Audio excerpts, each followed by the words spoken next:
Yung sa vlogging po kasi, maraming klase, hindi lang political. Yung sa amin po is political vlog. Merong lifestyle, may sports, merong food. Ang dami pong iba-ibang klase ng vlogging. So yung political vlogging po, isang aspeto lang yan. Lahat po yan monetize, pwedeng kumita.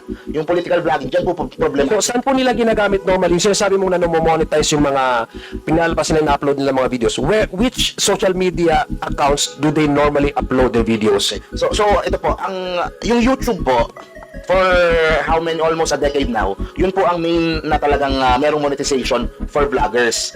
Yung Facebook, for a time, mataas yung kanyang monetization, kaya ang daming nag-Facebook vlogging.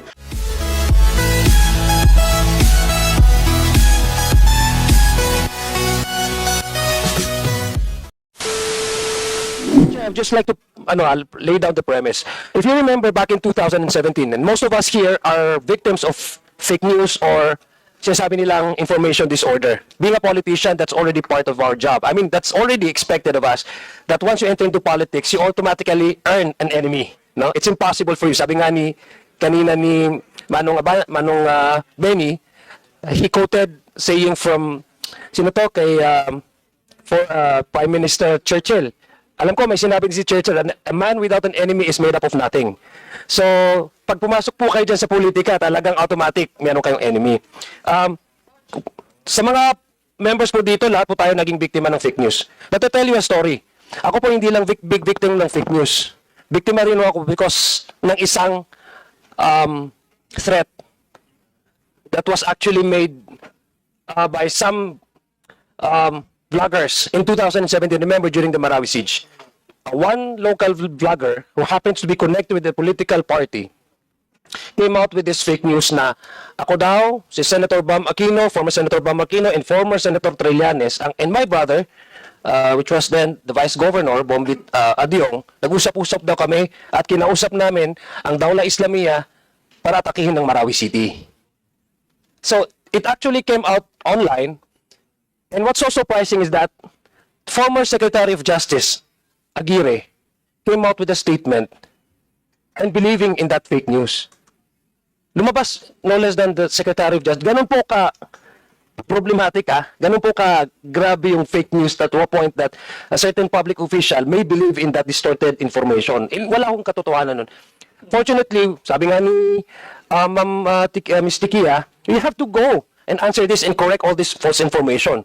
Yung pong ginawa namin. Immediately when the statement came out, we went publicly and then rectified, kinorek po namin na di tama. And yeah, subsequently, former Secretary Aguirre apologized and rectified his statement. Ganun po kalala. Pangalawa, Facebook was also used as a means to propagate. Actually, mayroon pong binigay na patong sa ulo ko during the siege. It was actually also used by violent extremists. That's why I was listening to Congresswoman Jinky. If this is continue to be unmonitored, it may border to national security threat because the platforms, the social media platforms, are also being used by the entry of violent extremists. Kasi nasa third generation warfare na po tayo, gumagamit na po sila, sophisticated na rin po ang pag-recruit nila. Meron pong nakapatong sa ulo ko na for certain million kung pwede, may ano nga sila, Mr. Chair meron na nga ho silang, they came out with the fatwa. I'm sure many of you are aware of what this fatwa is, na pwede na akong patayin. No? Kasi I was speaking on behalf of the government and denouncing the organization who made and entered Marawi City and attacked our city. So, ibig sabihin, ganun po kalala. Though, personally, lahat po tayo biktima, but ako, alam ko how bad if unmonitored and yung mga pumapasok pong mga fake news, kung hindi ho natin yan ma-stop, talagang hindi lang ho nagkukos yan sa personal reputation attack ng tao. It even can be used to actually cause harm or death to an individual because I've experienced that firsthand. Mr. Chair, let me go to more personal level po na concern. Mr. Chair, I heard earlier, may I ask Ms. Malutikia, we're friends on Facebook, pero na-deactivate ko na po yung personal Facebook because I've been receiving all these attacks. So I prefer to maintain my sanity rather than engage in trolls, paid trolls, and bashers. you mentioned about code of ethics. I guess Congressman Paulo Ortega mentioned in his closing remarks kanina po na there seems to be a apparent lack of decency in how we engage ourselves, communicate ourselves, and make connections with others in this online community. You also mentioned about code of ethics kasi alam ko in broadsheets and periodicals and even the mainstream media, what they have is they have editorials. Now, before they come out with a certain news item, they have to pass through the editorial, kailangan i-assess, kailangan makita, ma-vet kung totoo ba talaga yung mga information na ilalabas nila. Kasi magkaiba po yung sa opinion writers as you are part of that, yung mga op-ed, mga opinion writers, and from news reporting, di ba? In this case po sa social media, mga platforms, there seems to be a mixture between news reporting and opinions, di ba? Kaya nga sinasabi ko, there's a hair-splitting difference na between opinion and opinions who are actually parang offering an alternative facts, di ba? Parang ganun na nangyari. You mentioned about code of ethics. There seems to be a lack of it. We all agree on that. Can you expound to us how we could be able to probably help this committee and formulate? Kasi yun talaga din po ang nakikita ko. And without this standard of protocols or standard of ethics, talagang tama pa yung sinabi ni Sir, na mukhang ang mga Pilipino ngayon, mas nag-i-enjoy sila doon sa pakikipagsamurahan online. No? And unfortunately, that's now the culture online eh. Kasi you can actually hide behind that veneer na hindi ka makikilala, so whatever you want to say, you can say it. Hindi ka naman nagmumura sa bahay nyo, pero pag nandun ka, iba yung personality mo sa online. Hindi ho ba? So what standard, can you expound on that? Because it actually caught my attention. This issue really is not only a policy direction, it's not a policy debate, this is also a mixture of policy debate and value judgment debate. Ito pang nag-uusapan natin dito. So I would like to you to expound on that and maybe help us kung paano natin maka-formulate kung ano yung code of ethics na po pwedeng applicable sa online community. Mr. Chairman, Congressman Adjong, probably you can situate the formulation of a code of ethics through crowdsourcing. So everyone gets to contribute their sense because it's actually community policing. The other thing that I would want to bring out is that yung konsepto ng first to report, that actually drives engagement. Ano po yung first to report? First to report. For example, may nangyayari yung hearing dito, una mong na-vlog, una mong nasabi, then everyone will be going to you and listening to you. So there are nuances in the ecosystem of the social media that is very important for everyone to understand. And I would rather suggest that a draft be formulated and made public, so you crowdsource things. So it is not stifling the rights, the freedoms, but essentially telling everyone, oh, ito yung 12 rules natin. What do you think? Kasi mahirap pong manggaling sa akin, yun yung lalabas na naman is value judgment and the biases. All of us have our own biases and we may consider it as value judgment, others might consider it as an affront to their belief system. So I would rather that code of ethics emanate from the community. Community itself. Yeah. So what you're saying po, Mr. Chairman, Ms. Tikia, is that okay. So what you're saying po, kasi doon po sa mga sa mainstream media, di ba, meron po silang KBP. Yes. Di ba, kilusan ng mga broadcaster ng Pilipinas. Yes, tama po ba? And meron sila pong sariling sanction. Within their community, nagkakaroon they adopted a certain criteria, standard of ethics. In the case of the vloggers right now, wala po ba, Mr. Gamboa, wala po kayong ganon where the vloggers, your community come together and maybe, agree that there's certain ethical standard that we need to at least maintain and uphold. And wala pong ganong klaseng Wala po, Mr. Chair. Kasi po, marami pong efforts before na subukang ipag-grupo yung mga vloggers. Kaso po, politically divided po, mahirap eh. Hindi mo pagsasama yung admin na vloggers sa mga DDS na vloggers ngayon dahil medyo magkalaban sila online. And yung nasabi niyo po kanina na pinatay niyo yung, you deactivated your Facebook dahil ang dami. Yun po yung goal nila eh. Ang goal nila is yung anyone na dissenting opinion from them, they will barrage, they will bully, hanggang mag-off po ng page para hindi na po mag-post online. So, ang goal po kasi talaga minsan is mambully. to silence and censor. To silence and censor. Censor and civilian. So, hanggat hindi sila lumalagpas doon sa linya na libelous, mahirap pong kontrolin talaga minsan yung pambubuli nila. So would it be impossible? Would you think that it would be impossible for your community to gather together and maybe come up? Would it be impossible? Hindi naman po impossible. Okay. Pero it would take a lot of hard work to come together. And kaya ako po, personally, yung mga hindi umattend na DDS, marami po doon kaibigan ko. Kasi nahihiwalay ko yung trabaho namin doon sa personal na friendship. Yung iba po kasi hindi eh. Kapag nandun ka sa kabilang side, kaaway ka namin. Kahit sa personal na buhay. Miss Malu, what's the difference between your experience po as a opinion writer, no? I suspect that the vlogging is also, you know, in ano lang eh, mas visual lang, hindi siya written eh. What's the difference between in your experience as an opinion writer? Papasok po ba yan, or I mean before you come out or publish your piece, your article, hindi yan dumadaan pa ba yan sa editorials? Yes, sir. Dumadaan ho sa editorial, and then you have to conform with the number of words. Yeah. You do mainstream media, that's 800 to 900 words. In online, you need to cut it to 300 because of the attention span. And then even the phraseology is very much different. Op-ed writing is more formal. Blogging is colloquial, and to a certain degree uses a different way of communication. It may not even be strategic communication or messaging. You just write. Okay. Sa itong pong mga vlogging, which social media platforms do vloggers use? Kasi may Facebook yan, di ba? May real time pa yan. When you say vlogging, kasi may nakikita po ako, may mga microphone sila, may mga background sila. Insa naman, real time, tapos nakikita mo yung mga comments, pero accordingly, sa kanila is vlogging yon. So can we categorize also what type of vlogging do we speak here? And which social media platforms do they normally upload their videos? Kasi sabi po ni Ma'am Malu kanina, is that even if you're an opinion writer, you have all your articles would need to be passed through the editorials, no? And there are certain limits, words and number of words. But in the case of blogging, may certain minutes ba yan? According to the... So ano yung mga social media accounts normally ang ginagamit na probably mas lesser yung sanction or mas lesser yung mga requirements? Opo. Yung sa vlogging po kasi, maraming klase, hindi lang political. Yung sa amin po is political vlog. Merong lifestyle, may sports, May food. merong food. Ang dami pong iba-ibang klase ng vlogging. So yung political vlogging po, isang aspeto lang yan. Lahat po yan monetize, pwedeng kumita. Yung political vlogging, dyan po problema. So saan po nila ginagamit normally? Sinasabi mong na monetize yung mga pinalabas nila na-upload nila mga videos.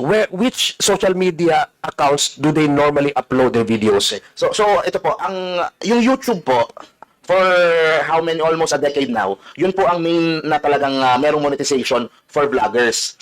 Yung Facebook, for a time, mataas yung kanyang monetization, kaya ang daming nag-Facebook vlogging. Ang problema po, mga last year, binabaan ni Facebook yung monetization for vlogs. So, hindi na ganun kadami. How do you monetize that? I mean, do you need certain, based on likes? Based on views po. Kasi po, yung mga videos namin, papasukan ni Facebook at ni YouTube ng video, ng commercials, hati kami dun sa babayad ng commercial. So, what's the mechanics in terms of the payment? How do you do that? Iuhulog po nila monthly. Monthly, so meron ka bangko? May computation sila. Ito yung kinita mo this month, iuhulog ko after a few weeks. So normally po, YouTube sila YouTube po, ganun po, tuloy-tuloy po. Merong kinikita monthly, tapos iuhulog a few weeks after. Okay, tapos that's the social media platform. Yes po. po. Doon Sa sila TikTok usually po, nag-vlog. wala pong monetization masyado, halos yung mga vlogs. Wala po. Pero ang pinagkaiba kasi sa TikTok, mas nagva-viral yung mga posts. So ang daming mas makakita. Kung ang objective mo is maikalat yung iyong politiko or yung advocacy, sa TikTok po, mas naikakalat po nila. Kaso wala pong monetization yung mga TikTok? videos. Opo. Wala sila. Yes, Ma'am Malu. Sir, if I may, just to correct the impression, monetization, you really have to conform with the requirements. So, hindi yun immediate. If you reach a certain number of followers or views, they will trigger an instruction to you monetize. So, it's up to you to monetize or not. In my case, in my personal Facebook page, I have received letter from Facebook online asking me if I want to monetize. And there are several requirements. You have to get your TIN, it's so tedious Okay. that I do not monetize. In Facebook, again, it's the views. If, for example, you run 10-seconder, 30-seconder, and you get a high of, let's say, 1,000 to 2,000, you need to, again, register. But they will come up with your, oh, ito na yung nasa iyo, ha, but you cannot get this, it is only part because you need to register. So not everyone is knowledgeable of the need to register. The other way of earning is to send hearts, stars. So, I mean, it's a very intricate manner so that if you have free time and you don't have a job, it's the easiest. And you love talking, you love taking videos, that's the easiest. So now you have Generation Alpha really on it. The difference in TikTok is that they can grab any content, even from mainstream media, and repurpose it as their content without copyright violation. Okay, so yes, gusto ko lang po itanong, 'di ba kanina sabi nyo, there are also the process where you get money from your uploads and your contents is based on views and based on followers, hindi ba? Ito sa mga followers, halimbawa sa Facebook. Yung Facebook ba, they don't care whether these followers are AI operated or mga trolls ito, basta as long as you've reached a certain number of followers. Sir, actually, or organic ito. makikita ng Meta yan. So, That's ibig why they sabihin, have alam nila. that analytics. If you open your page, there is a dashboard where you can see the analytics, and they can break it into who is following, from where, etc., etc. Specifically on marketplace. That's why I was questioning the issue put forth by the chairman on the need for the platform organizations to be present, because in marketplace they are earning from the Philippine market. And recently Congress passed a law on digital payments where you impose certain tax on Netflix, on digital purchases, and that is where you would have seen the total income they have from our market. So it is very important when you meet the platform organizations that they reveal their books, because that is the only way you can regulate. So and they know. listen. So these social media operators, they know kung organic ba talaga yung mga followers mo or Yeah. hindi. Nakikita nila, kaya nag-change ng algorithm eh. Okay. So, ngayon, ano po? They penalize din kapag nakikita ng Okay. peke yung ano. So what about the shares, the number of shares? Di ba sabi nila may nag-viral. Can that also be monetized? Do they pay you for a certain number of shares? No. Sa views pa rin po. Pag mas maraming shares, it would lead to more views. So views pa rin.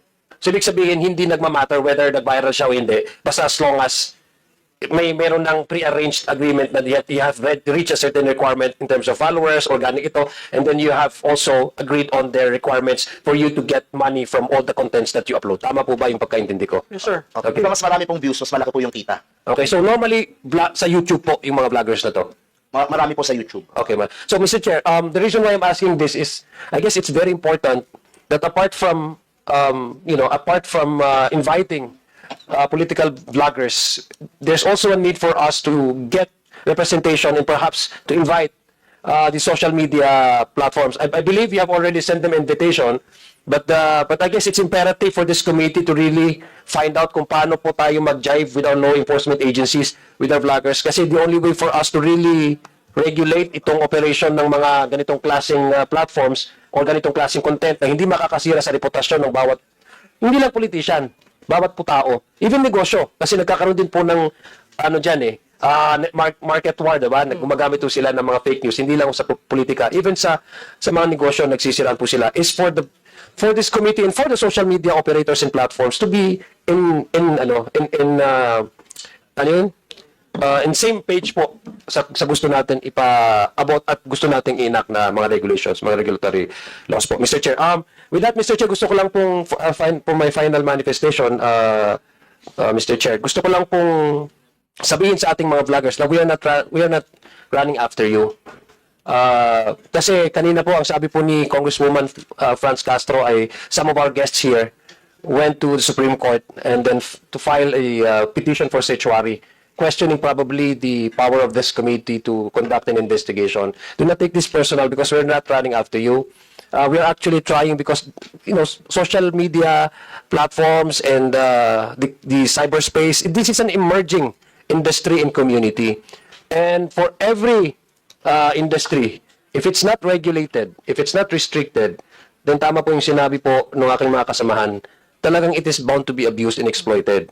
Gusto ayaw naman natin na at the end of the day, tayo yung magsisisi. So, just to our message to all our guests who did not appear in this committee, I'd like to guarantee to you na hindi po kami, we're not running after you individually. We want your participation. We want you to give us your input so that we can craft a more responsive piece of legislation para maiwasan po natin yung pag-proliferate po ng hindi tama at maling balita po sa publiko. Marami pong salamat, Mr. Chair, for the opportunity. Thank you, Ms. Tikia, and thank you, Thank you, Congressman Mr. Gombo. Adjong.